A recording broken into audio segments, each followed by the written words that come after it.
live show in the world, West Coast Pop Lock Podcast. Coming to you from Big Studios in Compton, California. Featuring radio personality Super Steve Flores, comedian extraordinaire, that dude Johnny C, and Mr. I'll Do Anything for a Buck, Mario 81. So throw your dubs in the air and let's get ready to pop lock!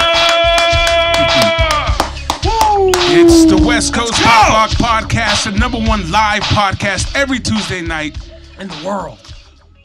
Live, coming to you live on Twitch, Facebook, YouTube. I mean, you know, everywhere. Wherever you're listening right now. Wherever you're listening right now. That's what on there too. We're on there too. Wherever you're listening. Number? Oh, this is episode 64. 64, man. Like 64. a fucking Impala. I'm stacking them, bro. That is my favorite Impala. I mean, I think that's every like Mexican. That's like the one, you know what I mean? That's you get a like, 64. That's why in 94 they came out with it again.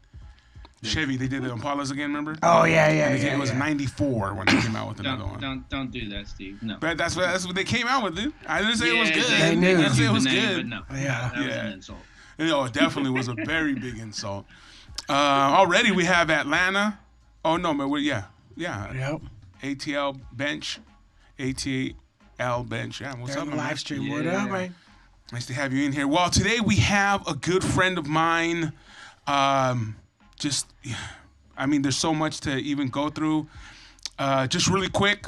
Yep. He's the link, and we talked about it last week a little bit. He's the link to me being on K-Rock. Oh, yeah. Because he knew Lightning. I mean, it's just crazy because I got fired from I used to be a mechanic at Bob Cook's Tractors, and I had pierced my ears, and he was so pissed that I pierced them, so he fired me. Oh, shit. He goes, "It's your earrings or you?" And I was like, "Fuck you." Yeah, because he yelled at me, bro. Don't yell at me. Like, ask me, bro. Yeah. Like, I'm not stupid. I needed to work. You know what I mean? I would have took him out, but he came out there all huffing and puffing.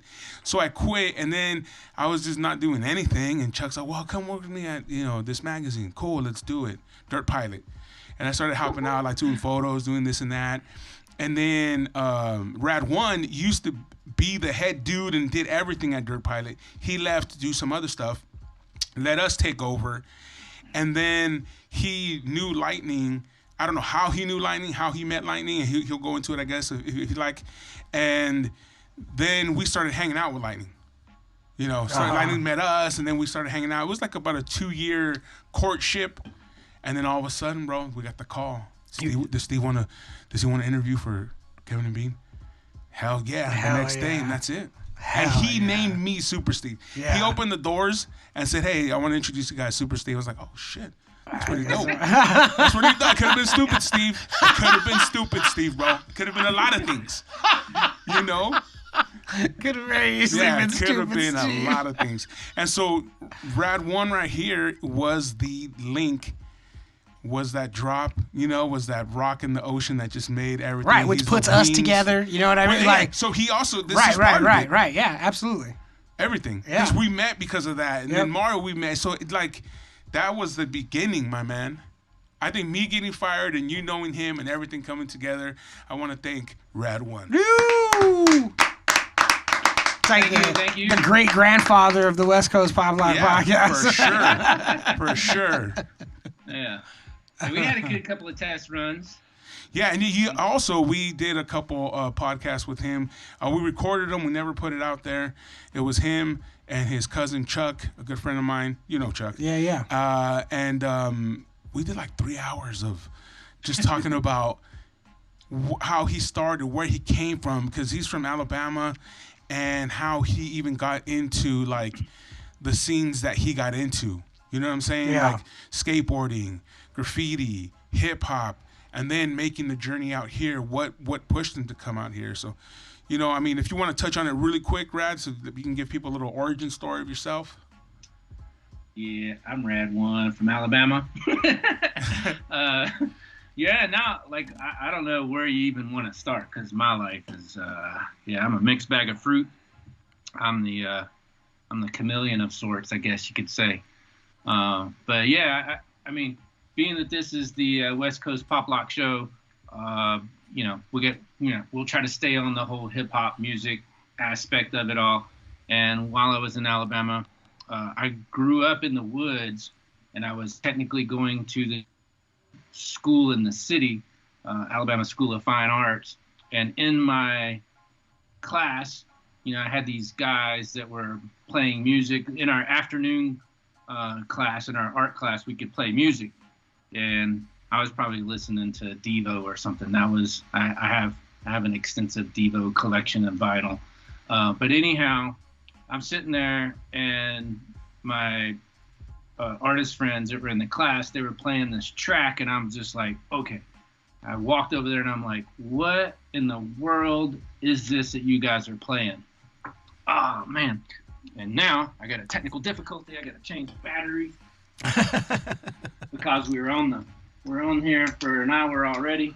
But anyhow, I'm just going to keep this story rolling. That's just how I roll. So they all started laughing. They just thought it was the funniest thing that I came over and was like, what is this? And literally, it was the Each Me, Son, She Numbers song by Kraftwerk. And they were like, man, you don't even know, these are some crazy white dudes out of Germany. And I'm like, wait a second. Like, so how are, because they're playing all this hip hop stuff. What year is this? How old are you, Johnny? What year were you born, Johnny? 75. So this was 79. Okay. Nice. Yeah. 79, 80. And so, no, this is a little bit later than then, because I don't think that song came out until like 81 or something. And when you get my age, these numbers really Sure, get I understand completely. It's in the 80s, though. Yeah. Yeah.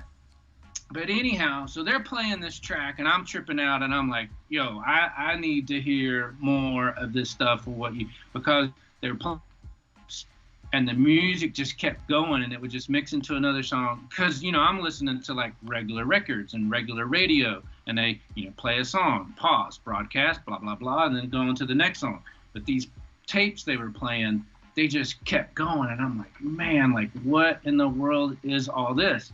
And I lived technically 42 miles from the city. I'm out in the country, so I couldn't pick up these radio stations. So they were literally making me tapes. And my birthday was coming up, and my mom's like, what do you want for your birthday? And I'm like, I want a boombox and a turntable. And she's like, okay. What is that?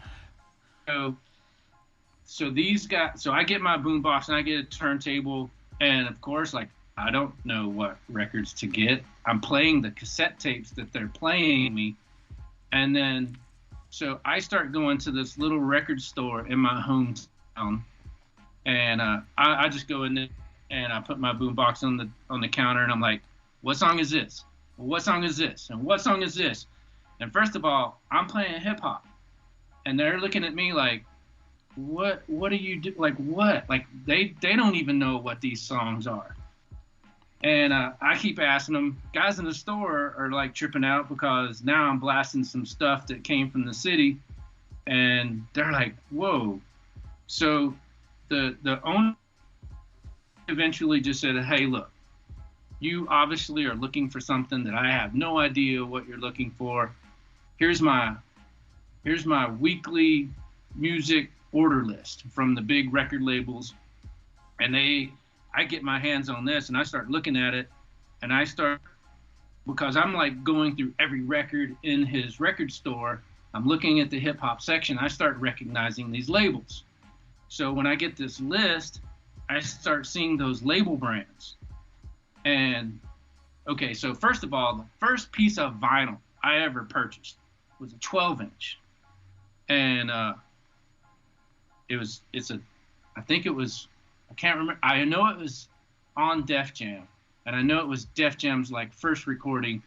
It was Tila Rock, It's Yours, and that was the moment for me. I still have this record today, and it's just like, it's the sickest song. It has so much bass. It has more bass than like when Profile, Run DMC, and all those guys. When you go back and listen to these original Def Jam records, they just had bass like no other record had. Jeep music right away. Yeah. Yeah. And so I start honing in on that label. Oh, I think it was Wild Pitch, Def Jam. No, I know it was Def Jam, but I think it was like co-recorded. Def Jam's label was on there, but maybe Tila Rock or somebody was on another label. But it was Tila Rock. It's yours. Boom, boom, boom, bap, boom, bap. I was just like, oh my God. So I start buying these records, and I'm getting them early now because I'm buying them through the record store as a record buyer. And so the guys in the record store, they're like, hey, whatever he's getting, just order another, like just buy 3, buy 5, buy whatever. So now I'm kind of like buying the tastemaker. You're a tastemaker now. Yeah, for the record store. And so now I'm going back to school and I'm showing my friends like, dude, check this out. Cause I'm like home, I got my turntable, I got a cassette tape, and now I'm just like recording these records and putting them together and playing them for my buddies at school, and they're tripping out on all this stuff. And so one of the guys, it was a performing arts high school, so we had kids from all over the country, and we had this one dude, he was from Chicago, and so next thing I know, we start breakdancing. Like, we're listening to the music. I'm hanging out with these guys now, and we're listening to the music. They start telling me about the break-in. So, we have like this art gallery in our school because it's a performing arts high school. So the floor is like super slick. It's like any kind of public place. It's like decent. It's got this real slick floor. So we're in like starting to do all this breakdancing stuff in our socks, because it was super fast and smooth and all that. So I'm like learning all this. And then one day my teacher, he comes over. And how are you guys learning this? How are you guys learning to b-boy in the middle of fucking Alabama with no internet, with no, like how, like that is super impressive already. But like, how does that happen? How do you even begin to get the structure of footwork and fucking? Right, there's no like YouTube. Right. None of that exists. Yeah, and this is like pre-Style Wars and pre-Beat Street. Right, absolutely. And, our one buddy from Chicago, he kind of like knew about, like, this was the crazy thing, and this is what I've been talking to the United a lot of late, because how did, when I met them, they were already into graffiti. That's how we met, is through graffiti. And this is like 81, 82, 83, and I'm talking to them about how, and they were like, okay, we had friends of the family that moved here from New York. It was very communicative. It was very like hand of mouth communication. I show you this, you listen to this. It's very visual, and it was very word of mouth. And I'll state on this in here in just a moment, but it was very, you had to meet, know, touch, feel, and see this. Yeah. To even know about it. So two definitely. things happened is my art teacher, he they were getting these art magazines, and at that time the cats in New York, the Futura, Dondi, Phase 2, Fab Five Freddy, who was also an artist. We all know him as Yo MTV Raps, but he was an aerosol artist. Like, he was kind of like a crazy tastemaker in his own right. That's a whole nother story. But anyhow, my art teacher saw what I was getting into, and he read this article in the art magazine talking about this hip hop thing, and it was this culture that was art, music, dance, and I didn't really have the art aspect yet. I had the music, and then the dance, and then my art teacher handed me this magazine, and it had this story, and he says, here, read this. He says, this thing that you guys are doing is a bigger thing that's a part of this. Oh, that's so.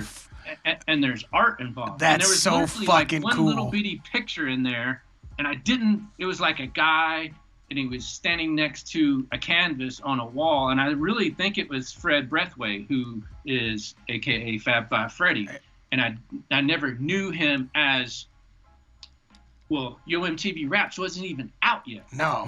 Yeah. And this whole concept of subway art wasn't even in my head. It was just saying like this music, this dance, and now this form of art are all linked together. It's like all the elements all fucking like forming like fucking Voltron. Like, oh my god. Yeah, but it was very like not spelled out. It was just kind of like about this artist and how he was vaguely a part of this thing, but he was doing the visual thing.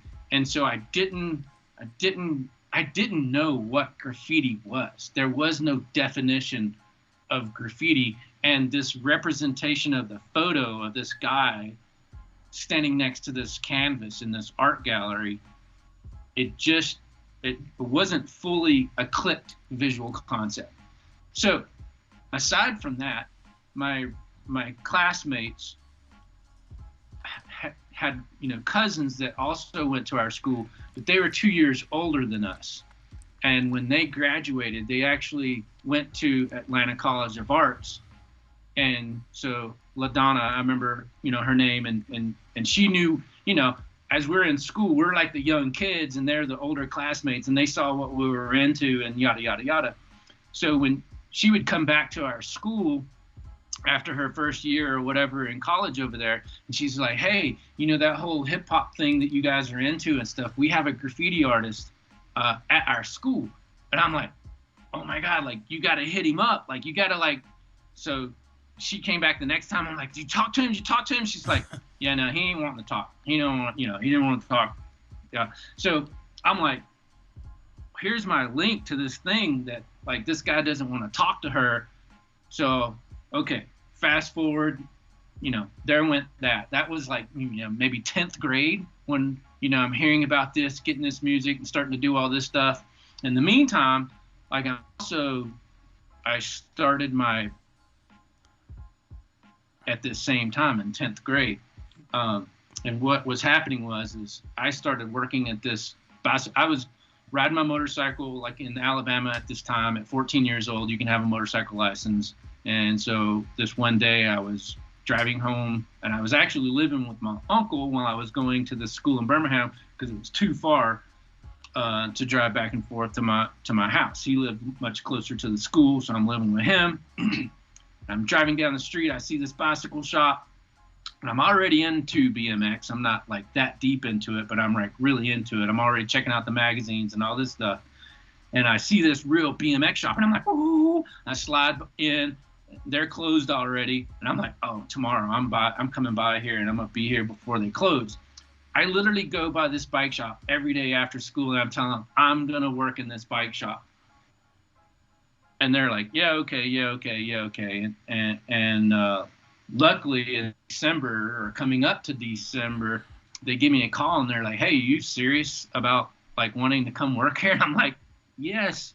And so it was coming up on Christmas, so they needed extra hands to like put all these bicycles together and stuff. And they're like, do you know how to build bicycles? And I'm like, sure, absolutely. What do? First thing they do, they put me on building a 10-speed. I never built a 10-speed in my life. And, I'd work on BMX bikes, but I'm like, I'll figure it out. So I start working in there, yada, yada, yada. Next thing you know, they're like, hey, we need to order some parts. Will you call these guys to order parts? I get into racing. There's a racetrack in Birmingham there. It was called Cascade Plunge. It's closed now. But I start racing, and I go into the track, and these kids, they needed tubes, they needed tires. They break things, and, they spend all this money to enter the race, and you get 3 races.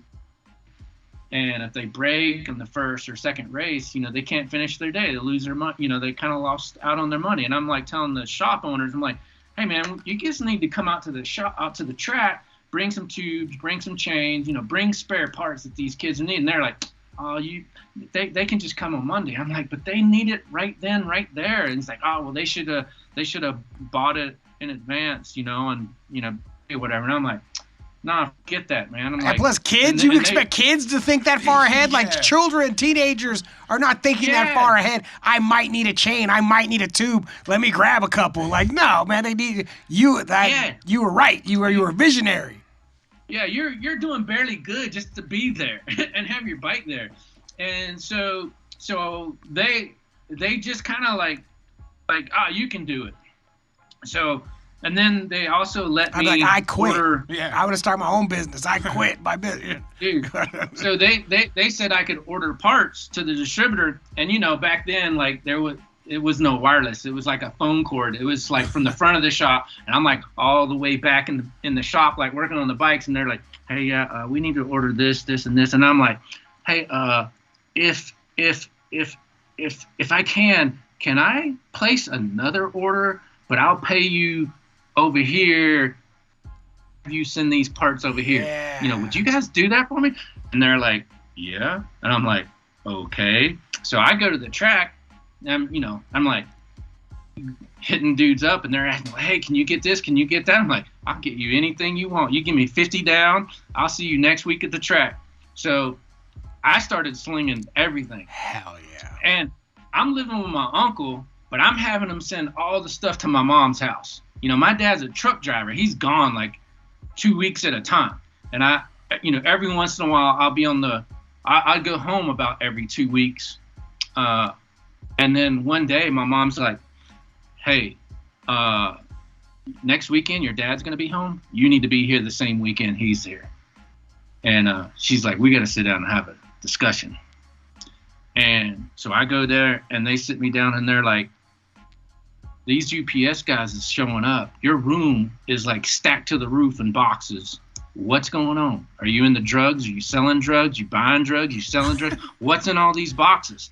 And I'm like, what? Like, no, I'm selling a part. They're like, do you know how much money you're making? I'm like, yeah, I got my notepad right here. And then, like, I'm from the South. This was a crazy thing. They're like, do you know you're making more money than your dad? And I'm like, oh shit, I'm in trouble. I'm like, you ain't supposed to earn more money than your dad, Yeah. Like, it wasn't even in my thoughts. I'm just like stacking it up and just trying to make this thing happen. And my dad was like, can you do this? And I'm like, I'm doing it. Yeah. Like, It's not illegal. Yeah. It's called Amazon now. Yeah, exactly. Yeah. For sure. I'm doing it. and he's like, well, if you had your own shop, could you do it? And I'm like, yeah, like, yeah. I'm like, like this shop right here that I'm working at's like not doing it. Like, that's why I'm doing this. So he's like, all right, well, I'm going to go to the bank and muster up some money, $5,000. He says, you pick the location and I'll work there. I'll quit my job and run the shop during the day. After school, you come by the shop and on the Hell weekends. Hey, we got a caller. Like, we that's got a like caller. that kind of mentality that see a lick and take it down. You know what I mean? Like, that's you saw money being left on the table and fucking went and got that fucking money. For me back then, it wasn't even about the money. I just saw that, like, There was a need. yeah, they weren't helping the kids. They weren't there for. Sure, what they were supposed to be doing. Yeah, well, I mean, but they were doing what they were supposed to be doing. But I was into this racing thing. And they weren't going above. They weren't trying to help you out even more. They weren't trying to go out and reach out to where they needed to be. Here. There was Yeah. a need. There was a need that they weren't willing to fill. Sure. Yeah. They're like, we're fine. Yeah, we're good. We don't need to do that shit. Yeah, I mean, they were just like, oh, they'll be in on Monday, and I'm like, man, but they need it right then, And right you can now. make more money. Yeah, And we what's can charge crazy more is for bringing it. I was bugging them for like weeks. Like, hey man, you need to hook me and my brother up with with a racing kit, so we can represent you guys at the track. Man, it took forever. Like, literally, I got that kit from them. It was 2 weeks later when I told them, I'm like, I'm opening my own bike shop. How did they take that? I felt bad, but I'm like, man, I told you guys about this like months ago, man. You don't have to feel bad. And, You took that business where their business could have been. Yeah. They could, Yeah. you know what I mean? Like that could have. You weren't trying to open your own business. Yeah, like you were trying. You tried to tell them. Yeah. I would have been happy had they came out and supported me and or officially told me like, okay, yeah, you can do this and cut me in for the efforts that I was doing, like that. I saw the need and I just kind of like went for it. But then as I'm talking to these kids, they're like, well, hey, can you get this too and get that? And I'm like, sure. Absolutely. And it was rad because I had kids like passing up 3 of their bike shops in the city just to come to our shop because we just kind of focused hardcore on that scene. That whole scene, you know. You're like that guy in jail that can get anything. You know what I'm saying? You know, can I get some some hot Cheetos up in here? Yeah, I got you, bro. Of course, man. I got you. So I had this BMX thing on one side and I had this, hip hop thing on the other that I was like discovering. Like it was at that time it was music. The breaking thing was just like a fun thing, and the art. Literally, I had to wait 2 years to really link the art together. And me being an artist, that was kind of like the big weight because I didn't know. There was just no way to find out. Like even my guys that were into the music and all this, like this whole concept of graffiti was just not a thing linked to hip hop. Sure. Well, because you're there in the beginning. You're there in the infancy where you're seeing this thing be created. Right. You know what I'm saying? So Yeah, it was literally like, I think I started Atlanta like 83, 84 or something like that. So yeah, it was just coming out. So fast forward, jump. Like I get to, I originally wanted to go to California because, I'm like looking at these BMX magazines and I'm like standing in my cornfield. Like Chuck was there. I took Chuck to my original house, showed him at that time. It was either a cornfield one year or a cotton field the next year. And there was a photo, you've probably seen it, Super Steve, of Chuck standing in the cotton field across from my house, in the middle of Alabama with my 8-foot skate ramp built in the woods over there. So here's a funny side note. You guys will crack up on this. So after my bike shop, my parents started this whole Airborne Express thing. So we had all these extra vans that weren't graphicked up yet. They were just plain silver vans, no windows. They go on vacation, and the elections were up. And back then, when they did elections, they put election signs, 4x8 sheets of plywood, all up and down the highway. And I'm not politically prejudiced. We went and we took every one of those election signs, which is 4x8 sheets of plywood, pre-painted with all these custom face graphics, and we made a 8-foot skate pipe, a full pipe in the backyard, America. like literally in the woods behind my house. Hey man, wood's hard to come by. Yeah. It was really easy to come by when you got a big van and a highway just littered with like election signs. Yeah, you see my that wood, parents you gotta came take home it. and they came out in the woods and saw all these faces. They knew exactly what had happened, but yeah. Hey, they're probably thanking you because half those things never come down. Right, he's gonna drive by probably 10 like, years sweet, who later. took it down? Yeah, everyone taking credit. I took them down. Yeah, don't you worry about it. So, Steve, this and kind of going back to the how did we learn about this stuff? So I'm looking at these skateboard magazines, and literally there's no videos. There's just photos. Right. They're showing you skating in pools, and you see these guys, going out of the pool, and you're like, like, how are they getting in the air? How are they doing this whole thing? Yeah. So when we built this 8-foot half pipe, because back then they would give you plans in the magazine, little cartoon drawings of like how to build a half pipe, how to build a quarter pipe, and so we built this half pipe, and I'd never skated a half pipe, so I'm like, we had knee pads, and then it's like, okay, well, we got to learn how to drop in on an 8-foot half pipe, and so literally, I'm like, okay, well, these guys are falling. So I'm just going to learn how to drop in on my knees without the skateboard, and like, okay, well that's how you're going to fall and slide on your knees. And all of this is learned by just looking at thousands of pages of skateboard magazines from, like, literally I got my first skateboard magazine in Alabama in 1977. I was the first kid to wear Vans tennis shoes to my school, and I got laughed out. But What was everyone else wearing? Yeah. He had flyers? Pro Cowboy. Kids and Converse and, whatever. And I really didn't care about fashion until I got my skateboard magazine, and I was like, oh, these kids in California are wearing these kind of shorts. Like, oh, they're wearing these kind of shoes. But it was kind of like specific, like this is what you wore when you did the sports. Like you play basketball, you wear basketball shoes. Right. You baseball, you wear cleats. So to me, looking at the magazines and you saw them skating, it's like, okay, well, you wore Vans because that's what they were doing.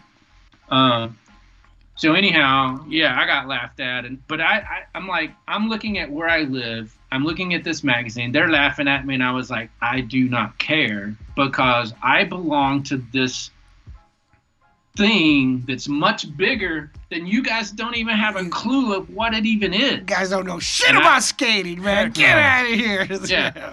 Yeah. So that was literally like 77, 78. And like, I'm not even in the city. I'm out in the country. Rocking Vans with fucking board shorts. With some OPs. Yeah. Yeah. Oh, so that's crazy. So I couldn't afford the OP shorts in the magazines back then. So my dad was a truck driver. My mom worked in a sewing factory. So I had my shorts and they were like corduroy. Actually, they were OP corduroy shorts, but the skaters started rocking these like longer shorts.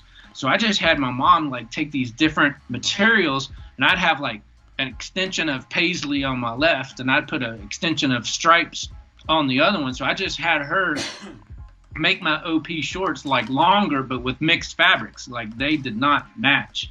But that was what was cool. Yeah, fuck yeah, it was. See, that's the crazy part, man. We always talk about it on the podcast, like shooting your shot, going for it, doing your thing, man. Like this part of it, bro. He wanted to be in it.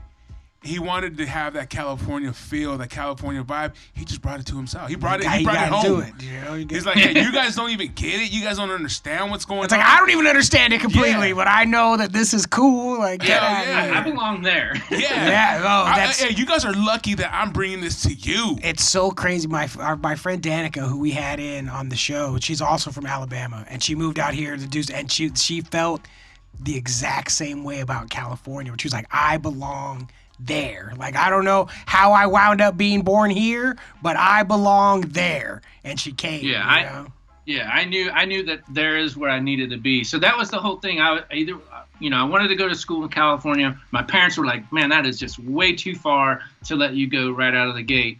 And so me and my classmates, we kind of like went to Atlanta. So here's a crazy, like, all right, so here's the wild part. Obviously, I'm white. Okay, I'm white. What? So, oh man, I didn't want to bring it up.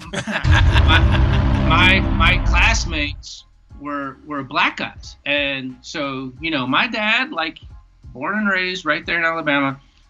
I'm hanging out with all these black guys. My parents, they knew it.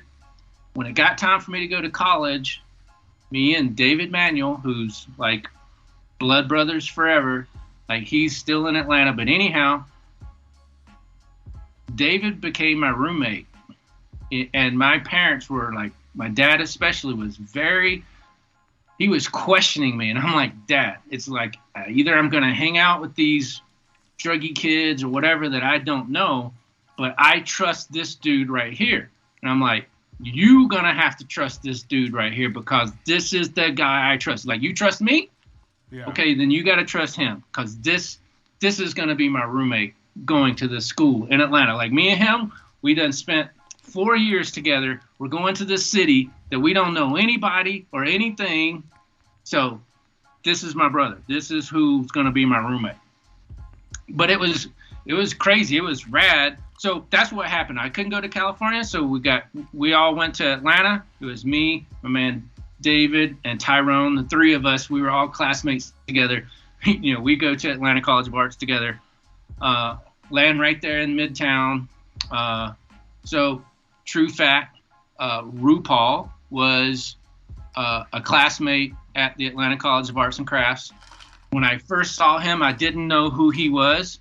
When I first saw him in the hallway of our school, he was like this, like RuPaul is tall. Yeah. Okay. Yeah. He was bald-headed, light-skinned, freckles, wearing a white T-shirt that looked like it got drugged down Peachtree Street, had on military pants tucked into combat boots. And I'm like, this guy is punk rock as F. I am not messing with that dude right there. And so the older classmates are like, yo, that's this guy RuPaul. And I'm like, RuPaul? Like, so right down the street from our college in Midtown it was a club called Weekends. And it was a gay club, but it was also our college club. But they would play all kinds of music. It wasn't gay every night. Well, whatever. It is what it is. But RuPaul would be there on Wednesday nights, and you would see him in drag, and I'm like, oh my God. Like, oh my God. But I give that dude such mad props because, like, here I am. I'm young. I don't even think I was old enough to get into the club yet, but I'm already running the streets. And I seen that dude in his combat uniform. Like, some guys were trying to mess with him on his way. It was either before or after the club. And they trying to mess with him on the street. And I literally see him go toe-to-toe with these two dudes and walk away. Like, he walking away and be like, y'all on the ground, fool. Yeah, that's what my brother loves saying about, like, dudes like that. It's like, you think that guy hasn't had to fight? Oh, You want to fuck with that guy? You think he hasn't had to, like, beat fools' asses? Like, you know, don't get it twisted, man. That dude's had to fight. You think the first time he showed up, it was a giant, tall-ass black guy in drag that people were like, oh, that's awesome. You know? And you know what I mean? They were not pumped for him at all. No, they were like, what? Yeah, well, yeah. So I give RuPaul mad props. Yeah, I give him mad props because, you know, he just told me, like, yeah, you can be whatever you want to be, and as long as you back up, you know who Who you are. And him specifically.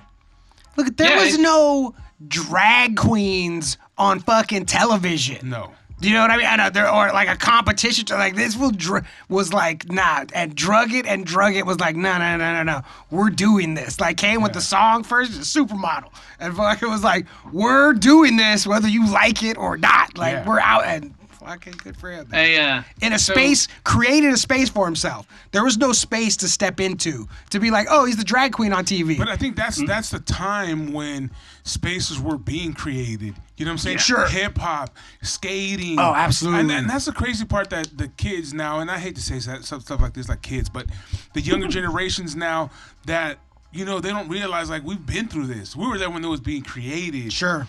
And kids were getting picked on, and kids were getting, you know, just because they wanted to skate, or they wanted to grow their hair long, or they wanted to listen to hip hop, and you know what I'm saying? And so they paved the way. Guys like RAD1 paved the way.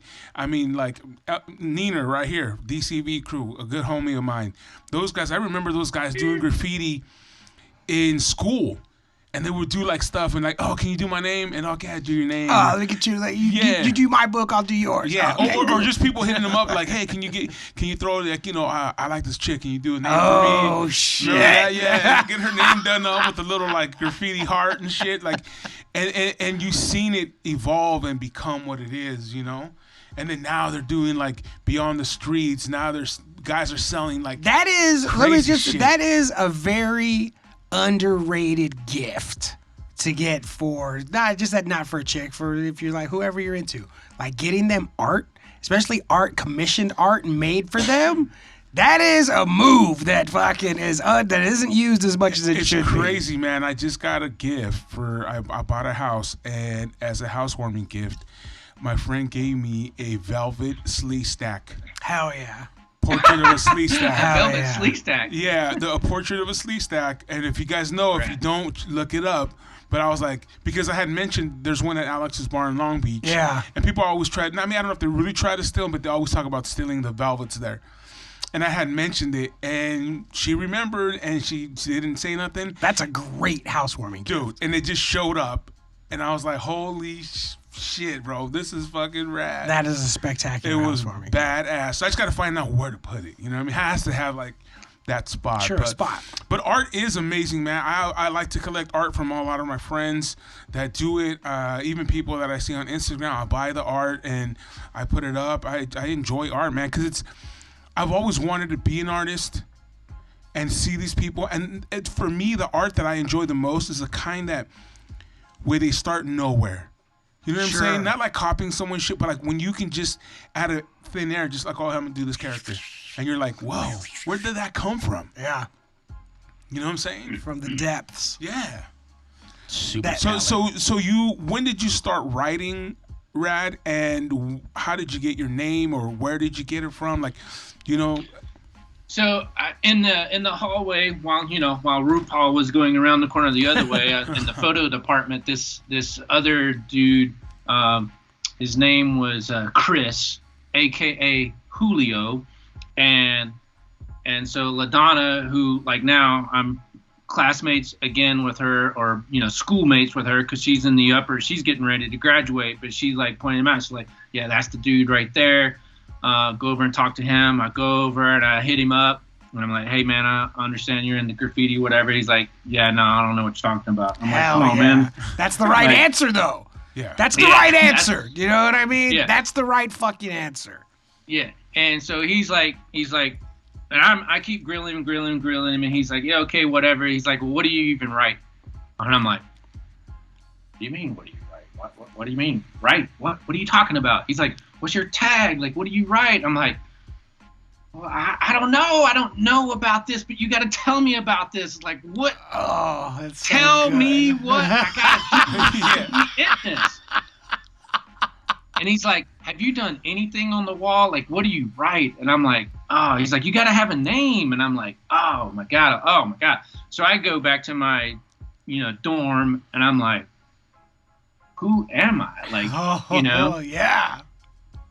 Damn, that's deep shit, right? Sure, I'm like, what's my name gonna be? Who am I? What's my name gonna be? I'm Rodney, man. Like, who else am I supposed to be? I'm just me. Like, so I'm sitting here looking at my magazines, and then I get to the back, BMX Plus. They had the Radical Rick cartoons in the back, and I'm like, oh, snaps. Like, a cartoon. Like, that's a make-believe.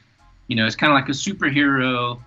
And I'm like, well, I'm not really into those kind of comics, but the concept of being this other person, well, I want to be this crazy, BMX Radical Rick dude. But I'm like, I'm no Rick.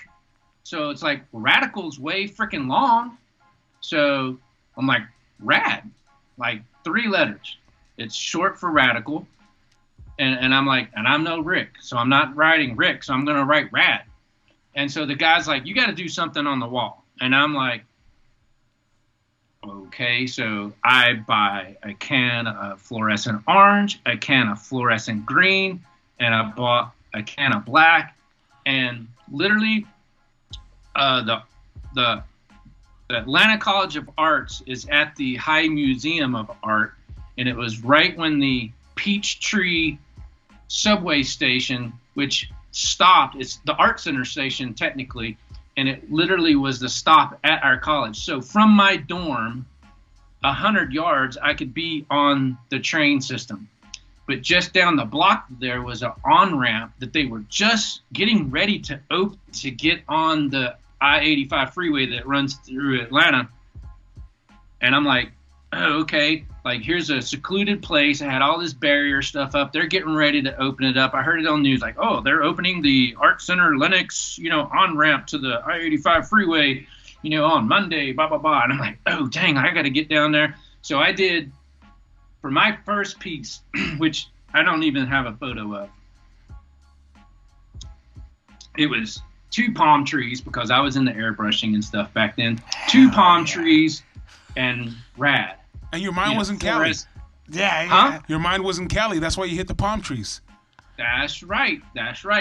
So I get Chris the next day. I'm like, all right, dude, get in my car. He's like, what do you mean get in your car? He's like, I'm gonna go show you what I did on the wall. He's like, you didn't do it around the corner? I'm like, what do you mean? Like, what are you talking about? Like, you told me to do this. I went and did it. I'm trying to show you, and now you're giving me grief about that. So I get him in my car. I roll down to the on-ramp, and I just pull up right next to it, and I'm like, there. And he's like, holy crap, dude. Like, Yeah. you did all this?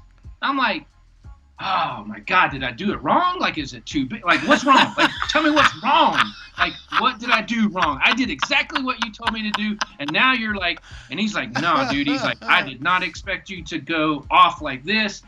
Like, I thought you was just going to do like a little tag on the wall and be like, that's it. And I'm like, oh, well, what's that? Like, what do you mean a little? He's like, a tag. Like, you get up. Like, I'm like, you got to tell me what all this stuff's about. I'm like, I don't know what any of these words mean.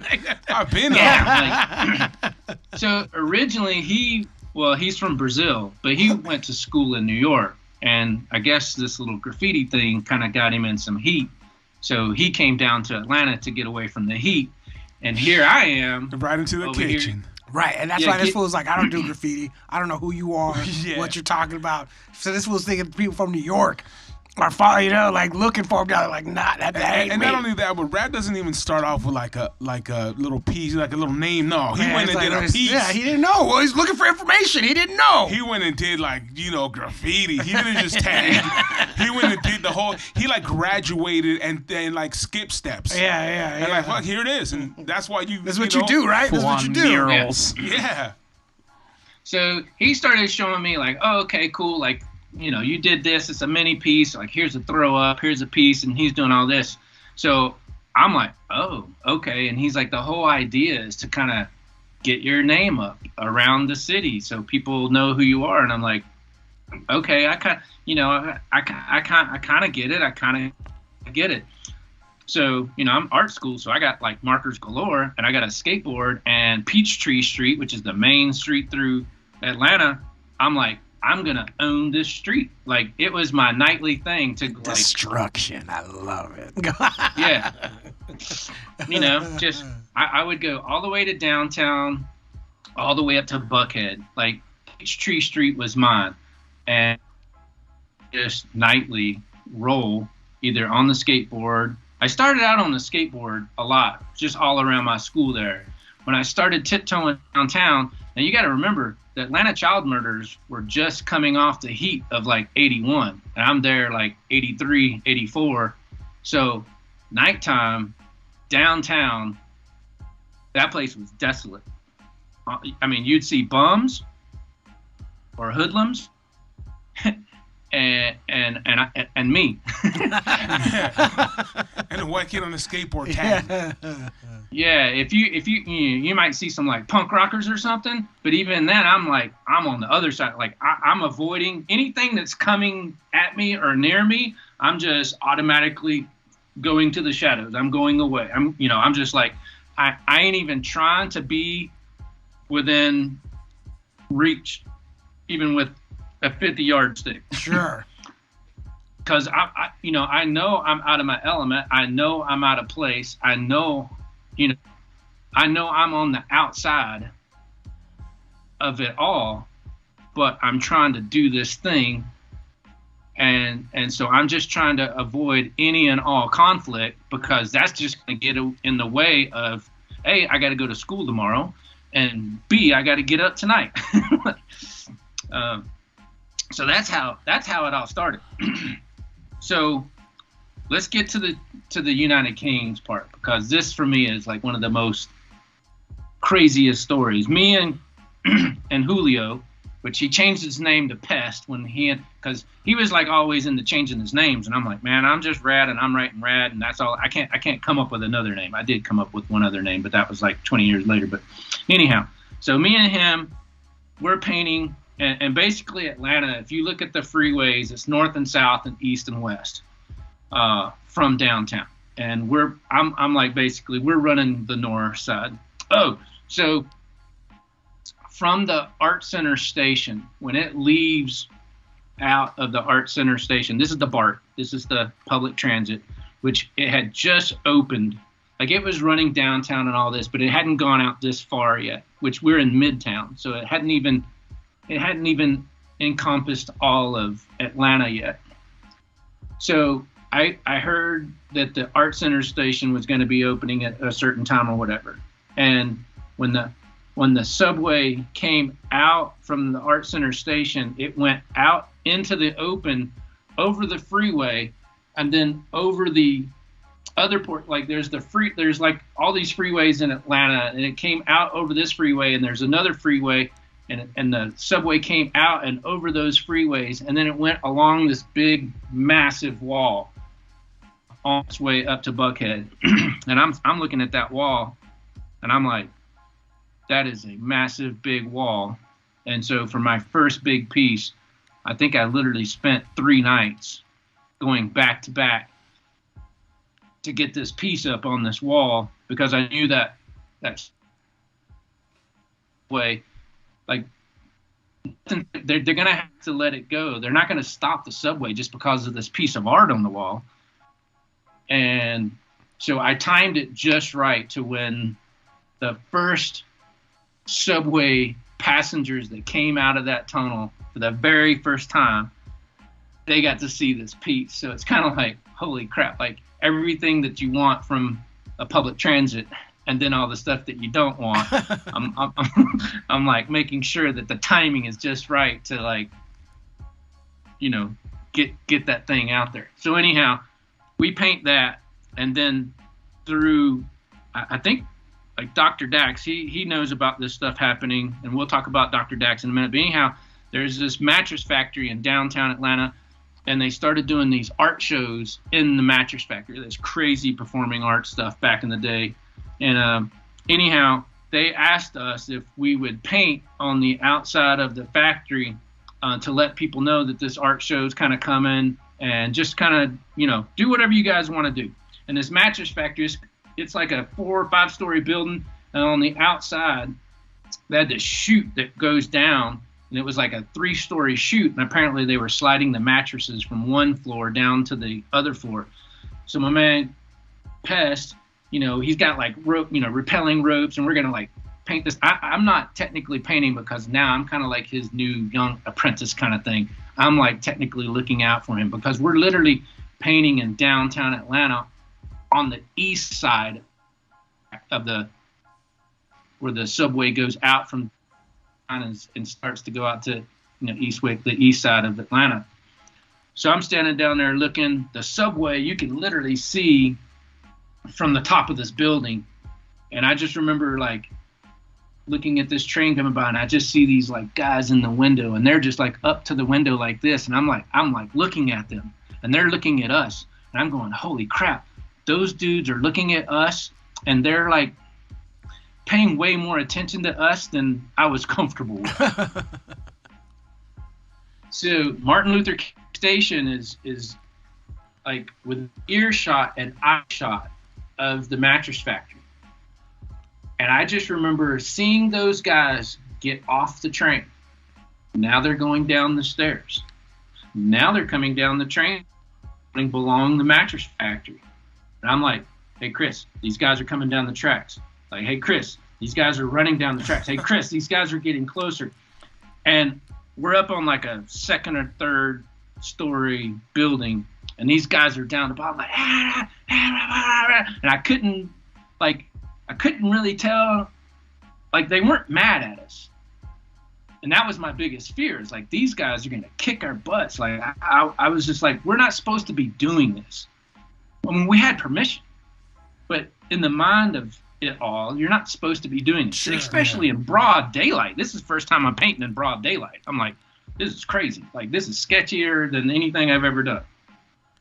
So you were the original graffiti artist of Atlanta. Well, technically, Pest was.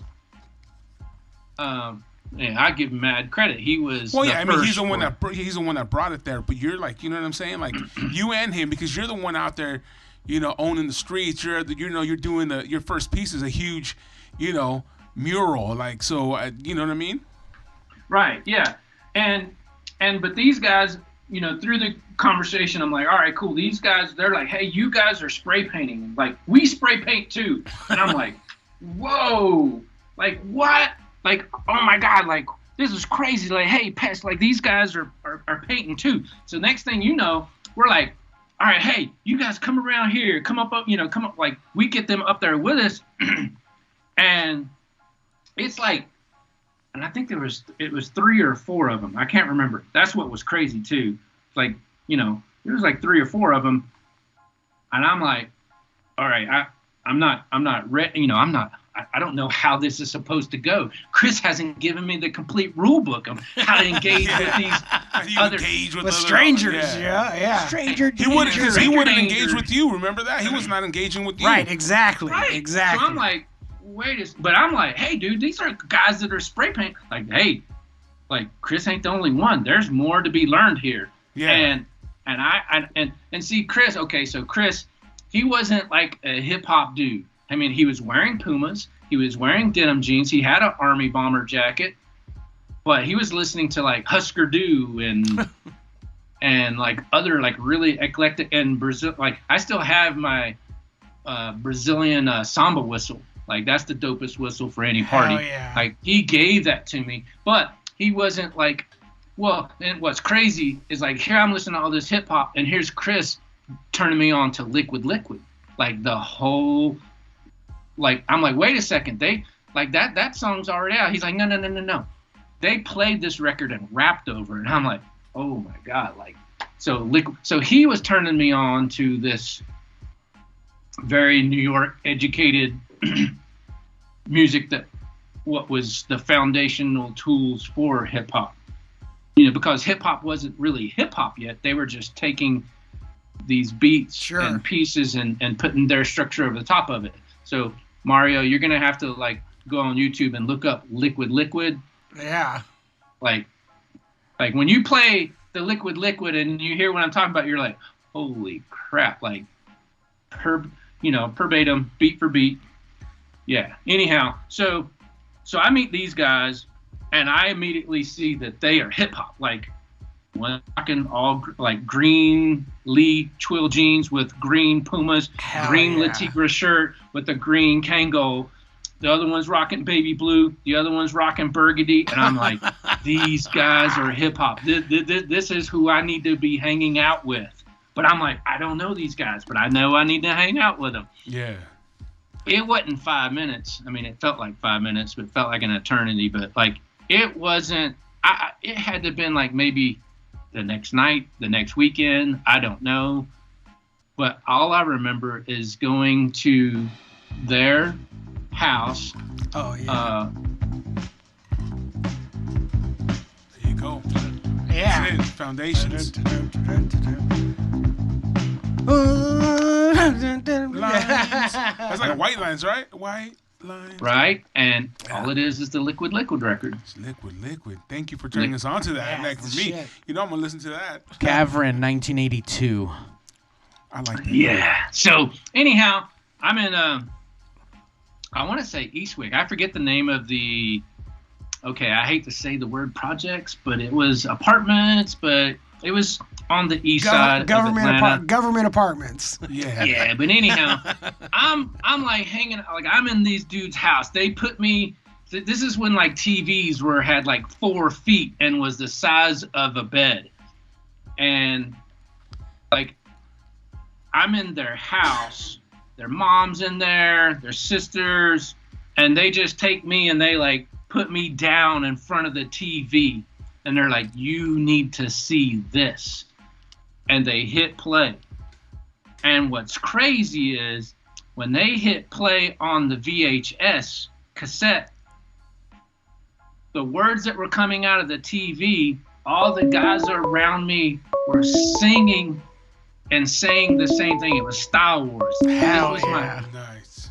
This was the first time I got to see Star Wars and to see their energy while we're watching this. Sorry, we've been having issues with the phones and finally getting them on. Caller, you're on the West Coast Pop Lock. Hanging out with RAD1. Yeah, this is Cram from TUK, crew member from United Kings. Rad is a crew member. I'm checking out the podcast right now. And Oh, hell tell yeah. the story, how he met us at the mattress factory, how we brought him to Eastwick and showed him the ropes down there, how we get down to Atlanta. The In one and actuality, only. we started writing in Atlanta in 1981. That's when we started writing. So did you have the baby blue or the green? What outfit were you rocking? I was rocking the green. The green, I was all rocking greened the up, green, all yeah. top to bottom. Yeah, that Cram, day it was. he had the big bomber. It was. He It was used to love just the big one. fur hoodies, man. What's that? You used I to said, rock you the used big. to love the big fur hoodie. Like I remember, Yeah. I remember you rocking that big bomber. Yeah. So what? When you saw him on the side of that building, the mattress, what did you guys think automatically? I'll be honest with you. We were like, what the fuck? We were white dude painting. You know what I'm saying? Yeah. And the mattress factory is in Cabbagetown. It's like a cemetery over there. It's like a little industrial area. And we saw these two white guys painting. We were like, what the hell? You know, not saying a white guy can't paint. It's just in broad daylight. You know what I mean? And That's some bold ass white boys. The ghost done came out of the graveyard. Mm-hmm. And we hooked up. We brought them back to East Atlanta over there in Decatur, and we just vibed from that day. Vibe, you know, and just kept writing. And we never sat down and said, let's vote RAD into TUK. It just happened. You know, it was just like he belonged, and we just rolled with it, and we were just bombing every weekend, going out bombing, hanging at his dorm room. He's hanging at in Eastwick, and I mean we break dancing. I mean we was all into it. It was all about culture, and that's the thing about hip hop. Culture, it doesn't matter you white, black, Japanese, Puerto Rican. If you got talent and you want to get down, let's do it. And that's how we rock with RAD, and we still rocking with him to this day. You guys were building the culture in those days. You know what I mean? Like it didn't, exactly. like hip hop didn't. You guys are the foundation, the building blocks of all that shit. And Right. And I appreciate it. And here's the deal. Back then, graffiti in Atlanta was taboo. You didn't go tell people, hey, I'm a graffiti artist. Sure. And I did that masterpiece on the Leonard Square wall, or I did this piece over here, or I did this. You were secret squirrel about it. You know what I mean? So you didn't even tell your friends. So just out of curiosity, what was your first thoughts when RAD was hunting you down and kept like harassing? This is not. Okay, sorry. No, this is. Come on, Mario. Sorry. No, he's the one that came off the green train suit. and came and tracked him down. Oh, okay. They're the ones that we saw tracked him. him down. Yeah, like who the heck is this guy? Got it. This fool's getting up in our town. Because at the time, we thought, like I said, we started in '81. We were the owner writers at that time. And then when RAD came to town, we didn't know RAD was in town. And we like I said, we saw RAD and this other guy painting. I think it was Piss. Saw him painting. And we had been painting at that time writing and painting for 2-3 years. We hadn't come in contact with anybody doing it. Holy shit! Yeah, you saw a unicorn. Exactly. So I mean, we gravitated to him because at the time, like I said, we thought we was the only one doing it, which we were in the beginning. Then RAD comes along, and you just gravitate to someone that's into something that you're into. Yeah, and, and you can build on it and grow. And make something out of it. And once again, I'll tell you this: it was mainly about the culture. It wasn't about we were trying to be well known. Of course, we were trying to be all city. We want to paint everywhere, all over the city. But we wasn't raising our hand, jumping up in the air, and say that's us. Sure. That's us. You know, I mean, you'd be on a train, you see people looking at your work, and you're tight-lipped about it, and you just smile, and your heart is smiling, your soul is smiling. Even when someone looks at it and says, that's vandalism, you still feel good about it. Yeah. Hey, Cram, how many days did we, ride the train, and when we go by the pieces and people are saying stuff, we're all just sitting there, we're all giddy and everything, but we ain't saying nothing. Like, we're riding the train, and all these people are on the train, and they're like, oh, that's vandalism. Oh, that's cool. You know, like we're just sitting there and like listening to what everyone's saying. And we knew, like, Ted Turner owned all the billboards in Atlanta at that time. Like they already had signs on the trains, like vandalism is a crime, $10,000 rewards. So we kind of sparked it up, like, really well. Our buddy Exec, he's the one that really got the MARTA system on the heat and fire. And so we saw these reward things going down. Like, we weren't saying nothing. We weren't saying nothing to nobody. Like, if you didn't meet us and have this, like, mutual, like, hey, we're into this, some skin in the game. Like, we weren't talking to you. Like, exactly. It was just, it was too dangerous. We were like ninjas, straight like ninjas. Yeah. And I'm being serious, like ninjas. We travel at night. Before we get to the wall, we got our game plan down, how it's going to go down. It was like a assembly line type deal, you know. Everybody knew their role in this piece, what we're going to do. And we always went out to do something great. We never went out just throw something up. It was, we're going to do something great. Atlanta is going to be like, damn, when they see this tomorrow. That's how we rocked, you know. Yeah, we were as a crew like that. Like, when we painted United Kings, and our man Dwayne, he would throw the outline. We would all come in, like, we all had, like, okay, you got this color, this color, this color. Like, everyone had their color assignments, and Dwayne would be, as fast as he was throwing the big, giant, huge outline, we would just be coming in and filling it in, because we knew we were on limited time. Like, we had our escape plan. Like, if anything happens, you're going that way, we're going this way. This is how we're getting out of here. This is how we're getting in here. Like, we spent hours planning and laying it out, because we were so afraid of, like, what could happen. You know? Exactly. And you know what, Rad? I don't know this to be a fact, but this is just what I think. That Lennox wall that we hit, that big United Kings piece we did, I would safely go out on a limb and to say this: that piece was the largest piece that I knew of at that time in America. That piece was long. I mean, I would guarantee you could probably put 3,000 square foot homes side by side, and that piece was at least 12 foot tall, Rad. Yeah.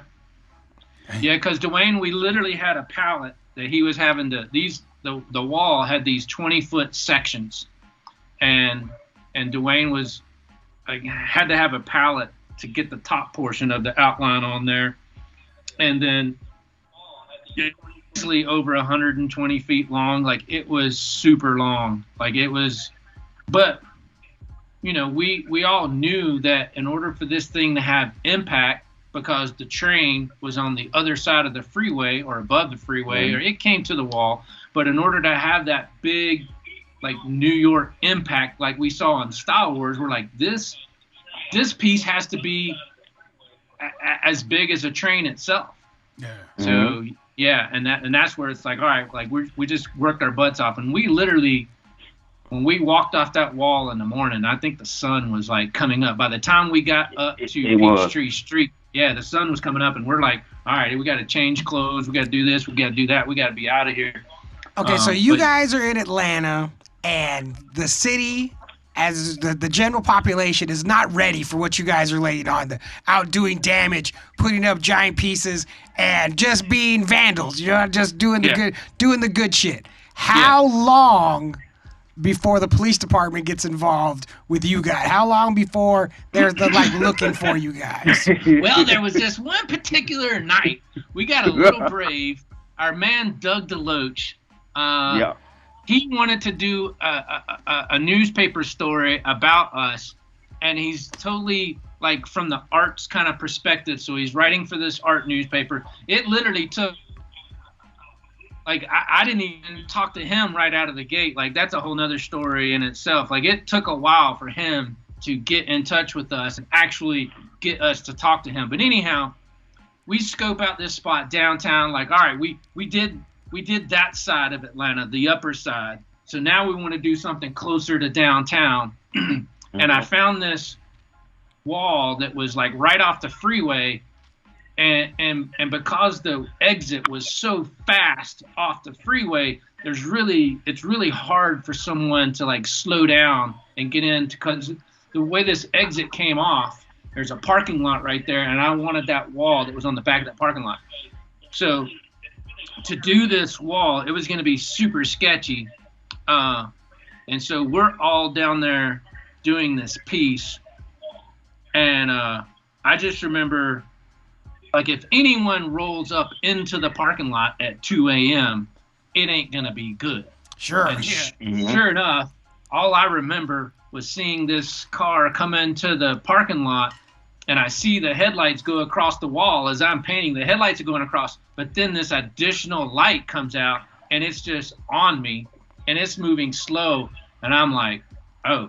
And I look over my shoulder, and I see it's 5-0 in the flesh, and we just scatter. Like, assholes and elbows.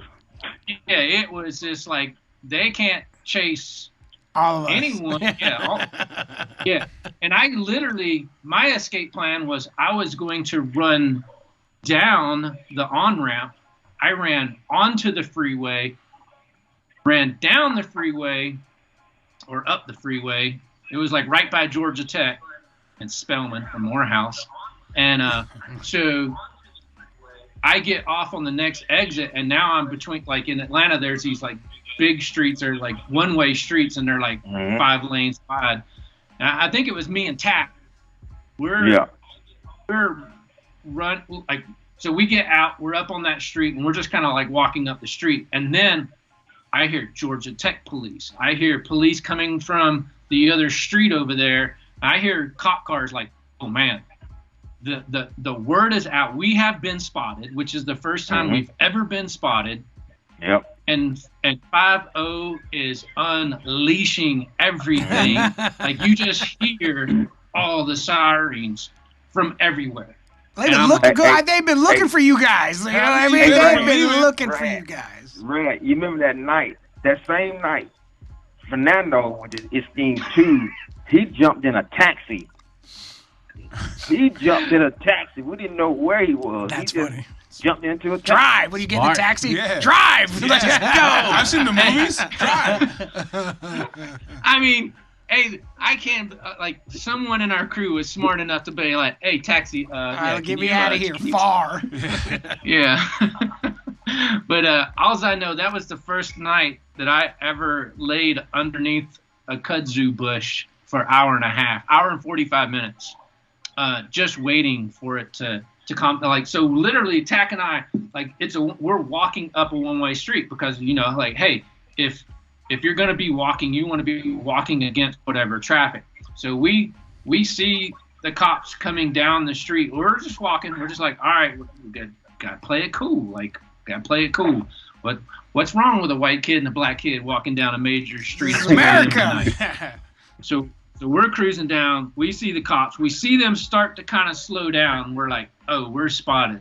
So Tack and I, like, book it, jump a wall, jump another wall, jump a parking lot, like, we just start, like, just making our way back, because my dorm at Peachtree was kind of like the safe house. So we're just like, we got to get there, but we got to, like, now start splitting the streets. So that means now we got to go through parking structures and homes and whatever. And this was like, it was miles. That was a long night just to get back to my place. Although Fernando was probably sitting in my apartment 45 minutes later. So I can wonder where you guys are. That's the one part of the business plan that I didn't Once we got back to the dorm room, I think we went to Crystals and ordered like 100 Crystals and ate Crystals and drank beer for the rest of the night. You remember? No, I don't remember because me and Tack were out there for a long time, man. yeah. I come back and these like, and granted, my roommate, you know, poor David, like he's hip to like my, you know, my craziness of what I've got going on. So like, yeah, they're all up in my room waiting on us to get back. But that was. I knew the police would eventually find you because when I was in junior high and we had our stupid little writing crew were trying to get up, we were like, get fame, get fame, get fame. And no one knew who we were except for the fucking police. They knew. Like, God damn, we're trying to get famous with you guys. Yeah, I mean, but you came up in like this is the first. No, that's what I meant. I knew that you guys were ahead of the game, but eventually they were going to be the first ones to start seeing these pieces and be like, "Who the fuck are these guys?" And we need to put a stop to this right now. You know, I knew they were looking for you guys for sure. Well, I mean, they were waiting, you know, and then you get all the, you know, the police departments from around the area, so you know. It gets crazy. The first time someone they're like, we got him! Let's go. But guys, you know what's really, really crazy? What's really, really wild? That really just freaks me out. During all that time we was writing, we was having fun. It was all about the bombing. It wasn't about recognition or none of that. And here we are 30 years later, we find out this guy has been looking for us, trying to find out who is TUK. And literally we know this young guy was following us the whole time, you know, taking photos of what we was doing and so on and so forth. And that guy name is Dr. Dax. And I'm like, wow. And this guy is hot in Atlanta right now when it comes to graffiti. There's always that one person that's there at the right time, whether with the camera or just writing down everything that went down. Like, and you see that in everything. There's like those famous photographers that saw the big bands that were down on Sunset, or the guys that were taking the photos in the pools when all the Dogtown guys were doing it. Oh, and they're not even photographers. They're just dudes with the camera who later on became photographers. Exactly. But right now they're just dudes with a camera, fucking taking pictures. And everything always has that like documentary, like person that just unknowing is that documentary. Is the historian. Like you're a historian. And this is who you guys got. And this is a book that's coming out, correct, Rad? Absolutely. There's going to be a book. That's awesome.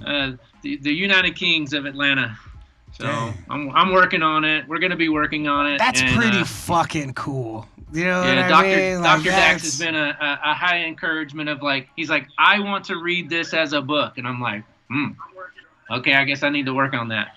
But, well, I mean, you come from that background, Rad. I mean, you've done, you know, TMR. You've done, you published. I mean, you've done a lot. Yeah. Yeah, so it'll be no. Everybody's like, fuck, yeah, I have, so I have to do it. You know, and we need it, man. You know what I'm saying? These are the kind of things that the next generation learns from. True. You know what I'm saying? Like, it's true. If you have knowledge, especially, like, there's so many things that, like, I know about that you can't Google and find out about. If you don't know these stories, if you don't know these people, you're just not going to know, you know, because there isn't a book. There isn't all this. So to know that your history is being documented, like, it's a big deal, man. Yeah. It's a big deal. Well, here's where this whole story is kind of crazy. So I did 2 years of college in Atlanta, and then I found a way through the college system that I could actually go to the sister school in California, paying the tuition of Atlanta. So I'm like, hey, Mom, next semester I'm gonna go to California for a semester, you know. And that turned into the 2 final years. So of course, okay, so here's my boys, you know. I'm like, I'm either gonna go to New York or California, but I gotta go to California because the skateboard magazine, BMX magazines, and yada yada yada. So I got to go to California. And literally, this was a big discussion with the crew. They're like, but you love hip hop so much, like the West Coast, they got nothing. They got corny music. Yeah. Like, look at the records in your record collection. Like, that's not like what? Like Knights, Imperial Knights of the Turntable, Mario, YouTube. like Ice-T hadn't even done, Sure. 6 in the morning, police at my door. That gangster rap wasn't even there. Like, it was like this more techie, boogaloo, pop locking. Well, see, now, hold on. I know a little bit about my history here. There's the West Coast thing, but there was also this West Coast thing trying to be the New York thing. And there was like this kind of electro clash hip hop. Like, if you go to the Imperial Knights of the Turntable, which I have those records. If it was hip hop back then, I was collecting. I wanted to know.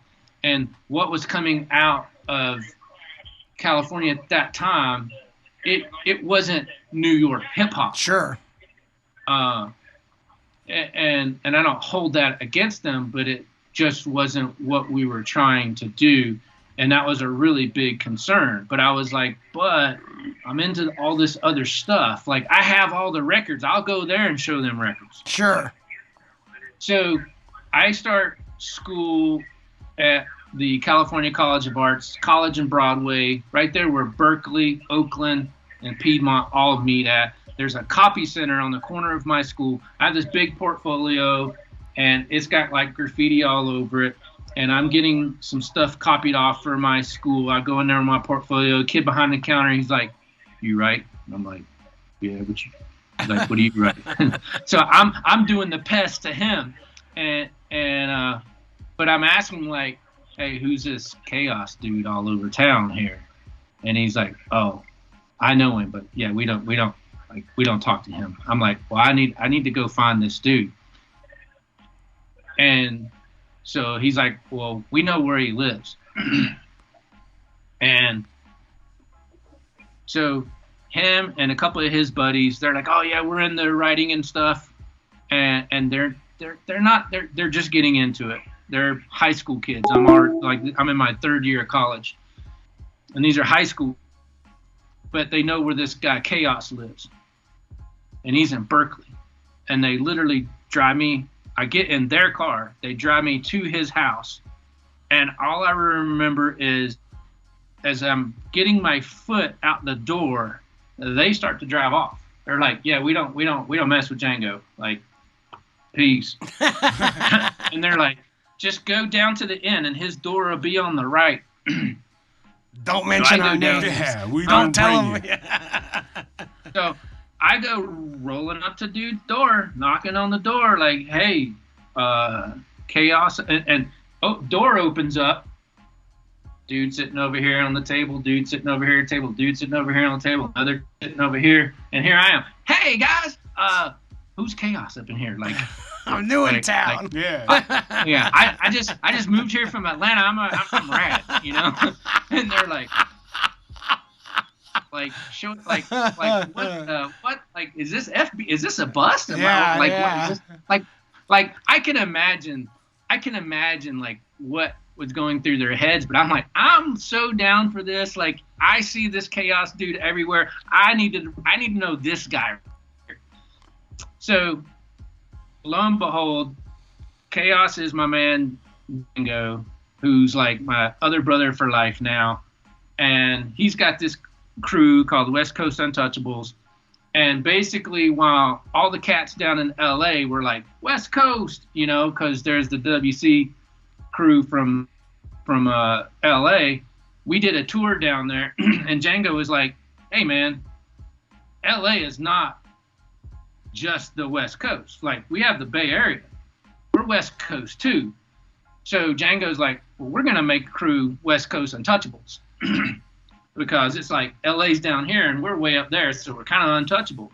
But I would say at going to the Bay Area at that time, hip hop was like crazy strong in the Bay Area. Like, it was like. What year is this? 85. Okay. You know, And that's because also the Bay Area is also sort of like New York, where it's art and and they're more open to just like, you know, just everything. Yeah, it was like, you know, I don't know why. I can't put my toes on it, but the cool thing is I've seen Too Short selling cassettes out of his trunk. I was there. Like, you know, I was going to house parties with Django, and the dudes from Digital Underground ain't even Digital Underground yet, you know, but they're there and they're rapping on the microphone and, you know, doing all this stuff. And it was crazy to be in the Bay Area at that time, because the dudes from the Bay Area were just coming into it. Like, you like followed the wave, you know? Yes, what I was mean? gonna 'Cause, say. like You go from you know, being one of the first. I mean, of course, we just heard the story, but one of the first, if not second, for whatever, graffiti guys in Atlanta, to coming to California and seeing the birth of it's like the culture West was on a Coast wave. hip-hop, It yeah. just rode it in, you know, just cruised on into Northern California. Yeah, no yeah, problem. it was just super rad to be there. Like, if you go look at Spray Can Art 2 book and see when Mark Baudet, you know, that's where he got his first picture in the whole thing. Me and my man Ham 2 was there. Like, if you go to that Mark Baudet page, like my piece, the D of my piece and my tag 86, you know, I was there. Like, I'm just that kid from Alabama that just happened to be at all the right places at all the right time. Yeah. Just like Forrest Gump, man. You Yeah, did it like Forrest keeping Gump of Alabama, hip-hop. keeping Alabama proud, man. Forrest Gumping your just- way through life. Yeah, I just ran to the right place, man. Yeah. But yeah, you know, Django's crew, you know, like we had like Shadow and Dream and CPay, like, man, like and this is what I loved about Django. He's like, we're open. Like we have, you know, black dude, Filipino dude, you know, white guy, whatever. Like, we had all these different styles, all these different mixes. And that's what was super cool about our crew, because a lot of the crews in the Bay Area, San Francisco at that time, they would be, I don't know, it was different. Our crew was probably the most eclectic, because who else did they have from Alabama, you know? And but We got a our white dude crew from was Alabama. very- What do you have? Yeah. yeah. Well, I thank you for making But- that choice of Cali. Yeah, for sure. Thank Yeah. you, because that's why we're here today. That's right. You know what I'm saying? So fast forward COVID, you know, and then 2020 and all this. So there's this guy, his name's Will. He's running this page on Instagram called the East Bay Archives. And it's pretty rad. Like, they're kind of working on a book, not kind of, they've been working hella hard. I know it's like 5 years deep now, but they're trying to kind of pull a collection, a document of everything, you know, for the Bay Area on graffiti. And so they've been working with all the, you know, old school writers up there and everything. And so they posted a picture of my piece, of which my other name is House. That's my other name that's been very, very little used. Django, with all of his crazy names, he kind of got me into the thing of like, you need another name. So I'm like, all right, I don't even know how I came upon that, but House has been my other thing. But anyhow, they posted a piece of my house, piece. And this guy, so Johnny C, you'll have to look him up. He's KEET 313. He's a tech artist.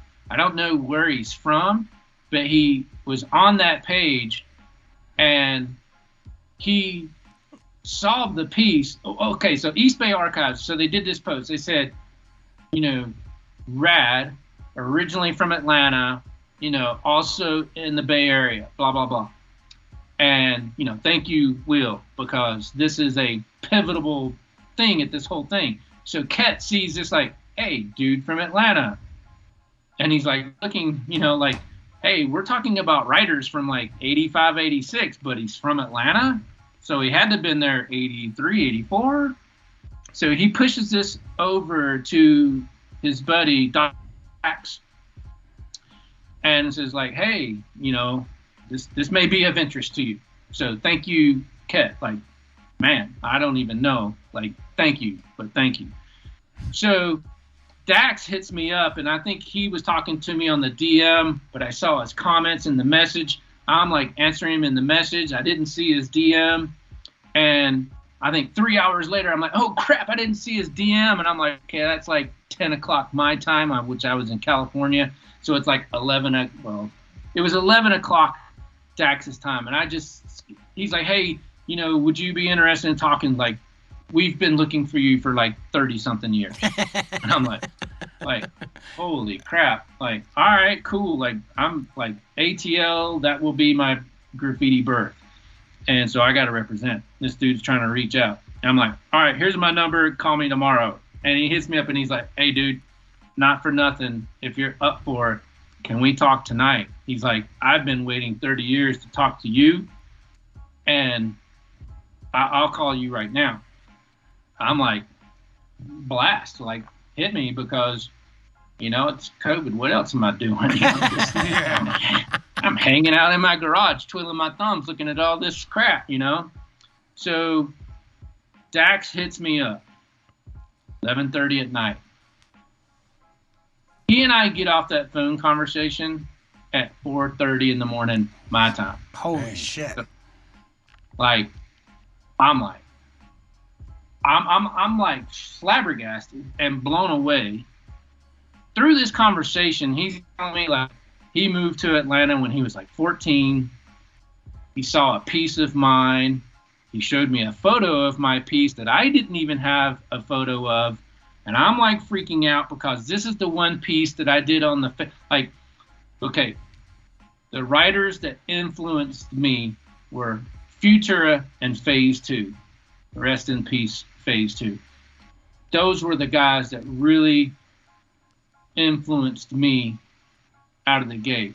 Like, I was a subscriber to the IG Times, International Graffiti Times, that Phase 2 was doing back then. I have actual copies of them. Like, I take a lot of pride in the possessions of these artifacts of those days. That's exactly what they are, too. They're artifacts. And Phase 2 was such a crazy intellectual.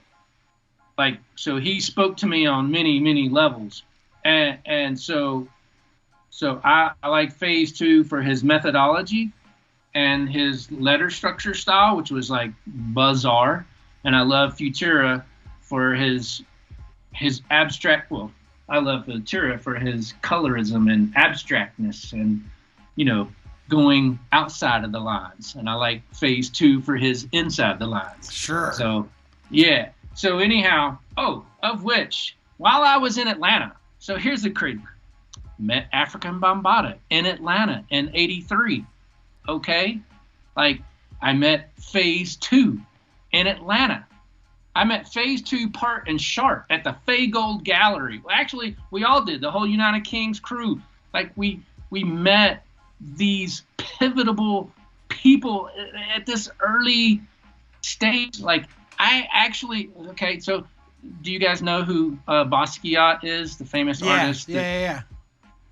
All right. I met him in '83. That's wild. But see, they met you. Also that. You know what I'm saying? Sure. As pivotal as they were, you are as well. Because you had this young man following your career, and now he's bringing it back full circle. You know what I'm saying? So as much as they're, you recognize your place in it. You're recognizing them, and this young man now has recognized you, and the West Coast Pop Lock, we recognize you too, because you're also, you know what I'm saying, everyone's a link to every single one of us. Those guys were a link to who you were and what you were doing at the time. Now this young man has you as his link to the originals and the beginning of the whole graffiti art movement, and so you're just as important as these guys. You know what I'm saying? But just in a different way for a different era of people. I'm just a linker. Like, hey, I know that guy that met that guy. Sure. But you see, that's what you think. That's what you think. But you really are an important link, an important part of the whole culture, the art, the music, bringing it to people that may never have seen it. Going out there on a limb with all the people that you met and just said, you know what, I want to meet you. Like, that's it. Yeah. You know what I'm saying? And that's one of the things that we always talk about on this the podcast is just doing it, going out there, taking a risk, and that's what you did. And you created, you created yourself. You came out here, you lived your dream. You continue to do it now. And again, you were a part of making my dream come true. Absolutely. Because when I was in high school, RAD1, I told my boys I was going to be on K-Rock, and they're like, yeah, right. and who knew that this guy from Alabama would be the link to me, a kid from Orange County. The biggest radio show in the United States. No, to a youngster from Orange County, Mexican dude, wanting to be on the #1 station in the country. And that was I always wondered about that because they didn't even play hip hop back then. No, and I'm telling you right now, I was the just the #1 station. That was my first job in radio ever. Yeah, I didn't have to leave. I didn't have to come back. It was just bam, and straight then to the top. Straight to the top. And who was there? RAD1. RAD1 was part of that rocket fuel that fueled this rocket. And then now again, I met Johnny. I met Mario through that, and it just continues. The links continue to come together, my man. And did you see Chuck's post? He was saying like how you guys didn't even believe, like, because Chuck and them when he worked with me in my office, I'm like, oh yeah, I know that guy, and Chuck and them were like, yeah, dude, man, whatever, dude, like, you don't know no Lightning from K-Rock or whatever. Because we know who Lightning was, and it's like, oh, come on, this. Yeah, of course you do. Yeah. And it's like, yeah, because Lightning was hardcore into like racing and cars, and isn't that how you guys hooked up, Brad? No. No? I knew him before he was Lightning. Oh, damn. See, when I used to work for the wetsuit company, the surfing, I worked in the snow skate surf industry, and the shop where I was at, it was around the corner from this surf shop called Sonny Smith's up in Orange. Mm-hmm. And Jay Tills, he worked in the surf shop. And what was funny, because Mike Smith, he's the owner of the surf shop. I mean, Jay, and I used to go over there like lunchtime, break time. Like, it was the closest surf shop to my office, and I'm working in the surf industry, so why would I not hang out there? And they were really cool guys to hang out with. Yeah. So I'm over there all the time, and we're cracking up because Jay's like, I'm going to be on K-Rock. Like, you watch, one day I'm going to be out of here, and I'm going to be on the radio. And me and Mike were like, wow, dude, okay, like, all right. And dude, I give him mad props because he had a vision, he had a dream, and he went for it. And it was crazy because when he did it, we're like, dang, that's super rad. Like, that was mad. Like, he went and did his dream, and I like mad applaud him for that. And it was like super cool. And then like that day, he called me and was like, hey, because at that time I'm already working in publishing now, mm-hmm. and I'm working for like, wasn't Haymarket, that was later. I can't even remember the name, but anyhow, we had like 70-something magazines. It was Audio something, right? Yeah, it was Car Audio, but I can't remember the publishing group. It ain't not Peterson, but like Mullen Argus. It was before they bought Peterson. Blah blah blah. Anyhow, so Jay knew that I was, in publishing and stuff, and he knew that we had done our TMR magazine out of the garage and all this other stuff. And so he's like, hey, I wanted to do this thing. He called me up, and I'm like, oh, okay, well, I'm busy. But see, Chuck had already started working for me and started doing graphics. So yeah, I knew Chuck, like, Chuck kind of took over my spot. And so I knew Chuck was ready to do that thing. So when Lightning called, he's like, hey, do you know anybody? I'm like, of course I know somebody. I know Chuck. And of course, at that time, you were Chuck's sidekick, do or die. Like, wherever Chuck went, you was there. Probably because you were probably driving him or something, No, I had lost my job, and Chuck was like, come kick it. You know what I'm saying? Oh, right on. And then he's like, hey, take some pictures. Cool. It was at Dirt Pilot Magazine. He's like, take some photos. Cool. Yeah, I hooked him up with that whole deal. Yeah, exactly.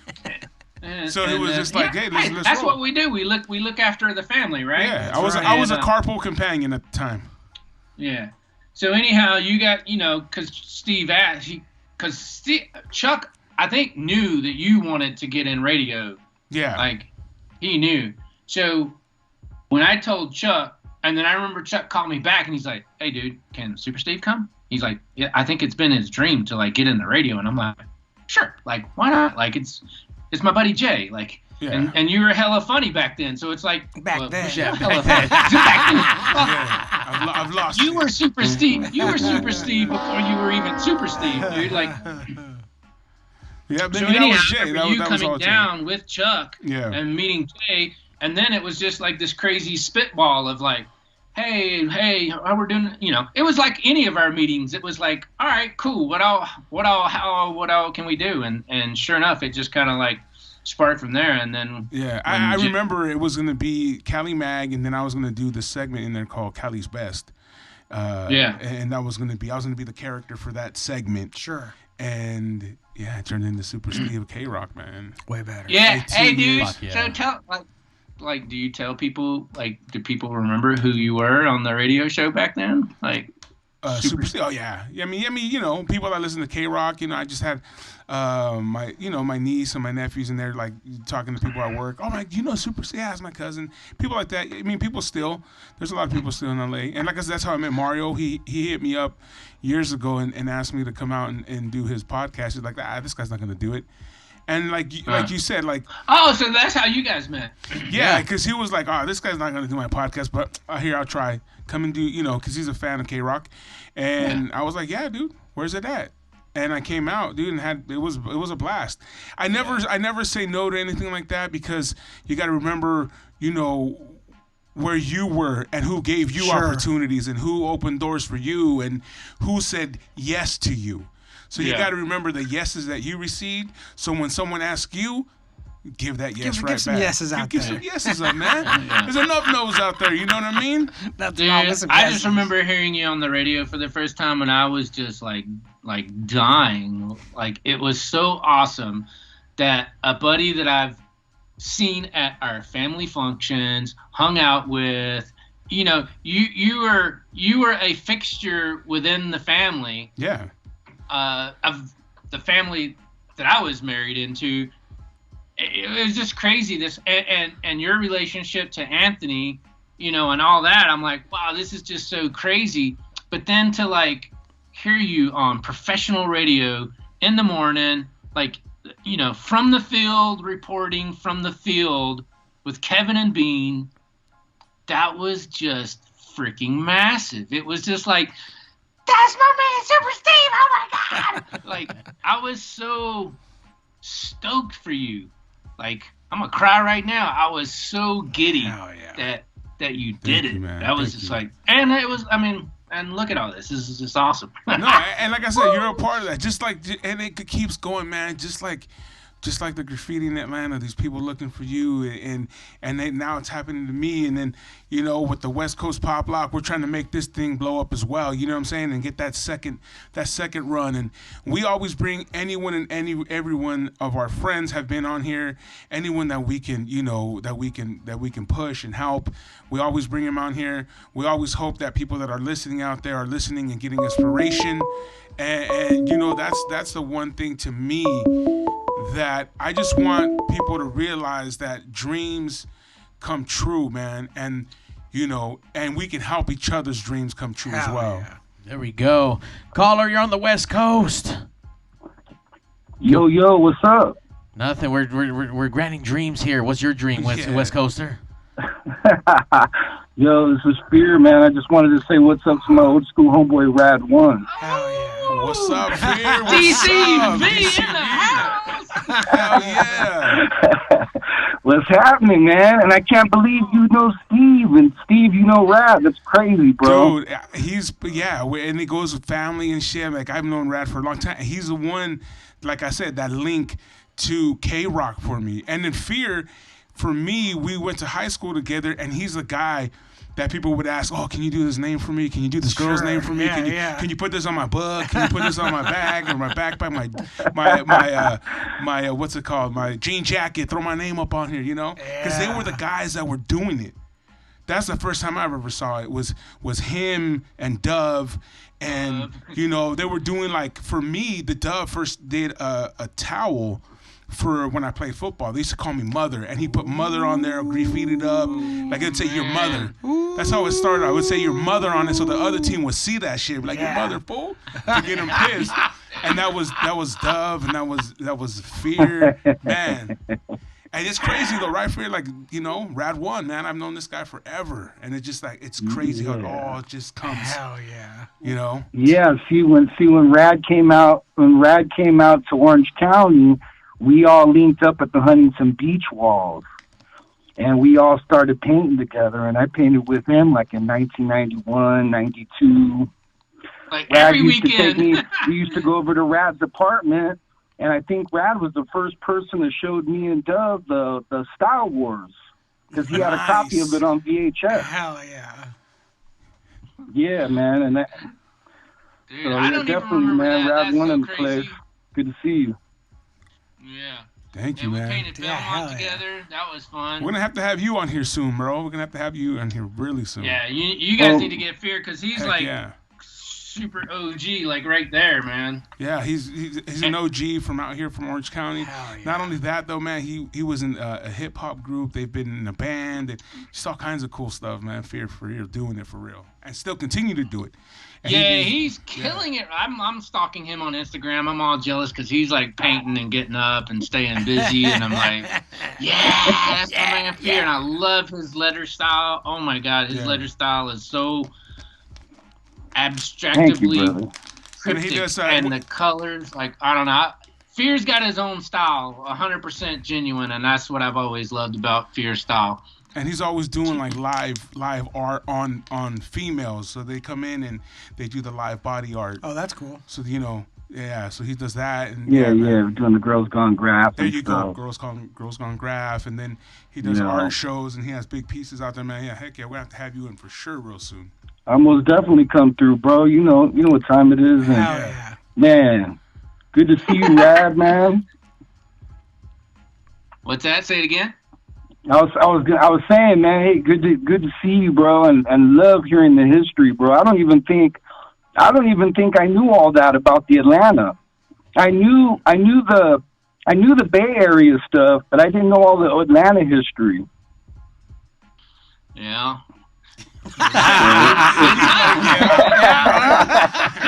No one's ever asked, you know. We're just it was, and that's what like Mark was saying earlier. We were just living in the moment for the fun of the moment. Like Sure.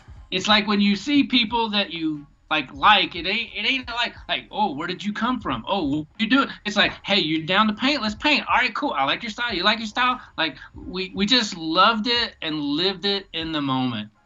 Love you, Fear. Yeah. That's what it's all about. Loving, living, and doing in the moment, man. And that's what it's about. I think we've lost that somewhat in this time that we're in now. Sure. A lot of people are too interested in other shit as opposed to living that moment. Living in the past or living in the future instead of Yeah. living fucking right now. man. Yeah. You might miss a thing or two if you're not looking. Yep. You know what I'm saying? But it is the West Coast Pop Lock Podcast. We want to thank RAD1, also Fear, for giving us a call. Thank you, and a big shout out to DCV crew out there, Neener, also up in here in the chat, Dax Rock, everyone out there from Atlanta. What? We only made it to like 1986. We need to have Yeah, we're Ryan gonna have back to in. have him. We're gonna have to have him back in whenever he comes in town. We'll have him come in and sit down with us. Dax Rock, what's going on? Ride or Drive, everybody out there that's been tuning in. Thank you so much. RAD1, not only thank you for coming on today, but thank you for being a part of my history as well. Hell yeah. And being the link to my success and my ability to live my dream. And I want you to know, my friend, I thank you from the bottom of my heart to help me live my dream by introducing me and not being afraid and not being selfish with the people Sure. you knew or know, and allowing others to also enjoy from that. Thank you very much. Hell yeah. Hey, Super Steve. Yes, sir. I love you, man. I love you too, bro. That's what I'm talking about. It's the West Coast Pop Lock. You can catch us also. You can catch us on Wednesdays at 8 a.m. and 4 p.m. on the Local Music Experience app. Download that app. It's for free. Support some people. There's all kinds of good shit on there. Greaser shit. Yeah, and it's the #1 live podcast every Tuesday, 8 o'clock. You know where to catch us. You! So, What happened? what We happened? can talk. Yeah, I don't know. I was just gonna throw some additional story in there if you wanted to hear something else crazy. What else? Go ahead. Oh, go yeah. So you know I went to Japan in 1992 because of spray cans, right? No. Oh, that's cool. Went to Osaka. Went to go paint for Patrick Ewing when they were launching his own personal basketball shoe line. In Japan? That's cool. Yeah. So this kid, Brandon, who used to work for Fresh Jive, you know, Rick Klotz's company. Sure. So Fresh Jive was like this super dope clothing brand from back in the day.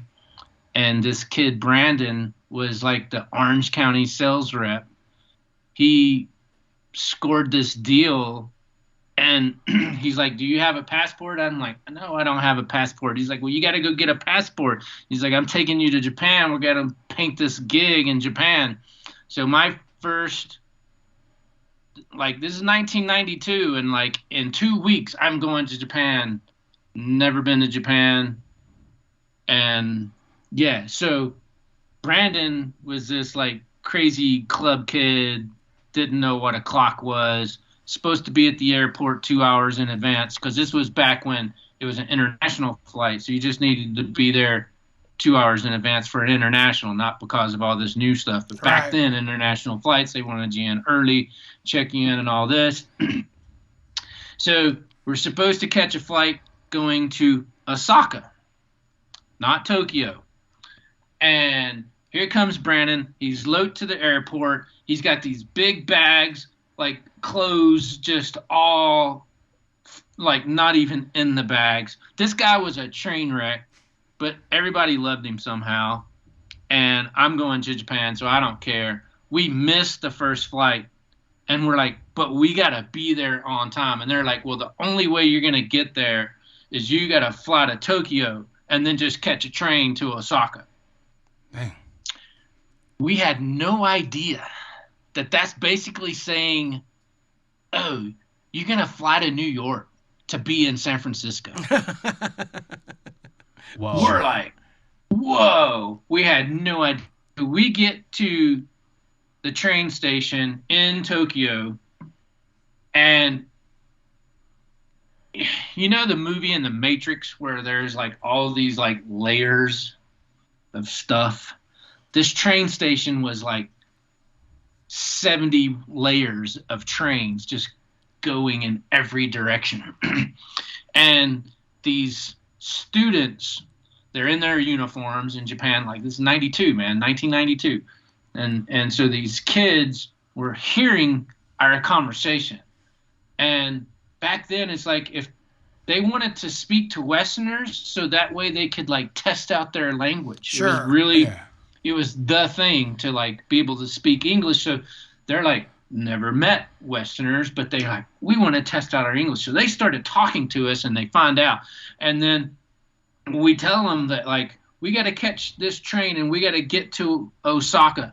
And you could just see the fear in their eyes when we tell them and we're realizing what time it is. And they're like, you, when the door opens, follow us. We're going fast. And so we get off the train with these guys and they are taking us downstairs. And we're going fast because they're like, last train tonight. They get us on this train and off we go. And it was just a blur of a blur. But we get there the next day. We get picked up. We got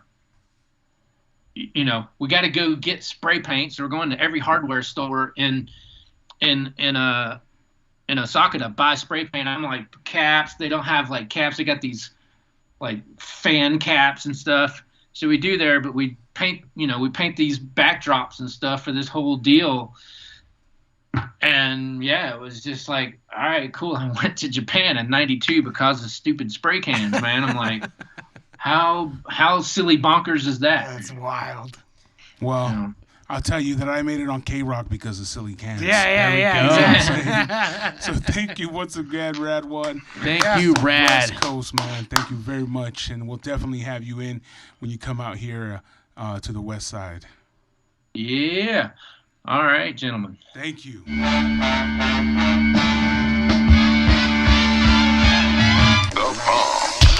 number one live show in the world, West Coast Pop Log Podcast. Coming to you from Big Studios in Compton, California. Featuring radio personality Super Steve Flores. Comedian extraordinaire, that dude Johnny C. And Mr. I'll Do Anything for a Buck, Mario 81. So throw your dubs in the air and let's get ready to pop log!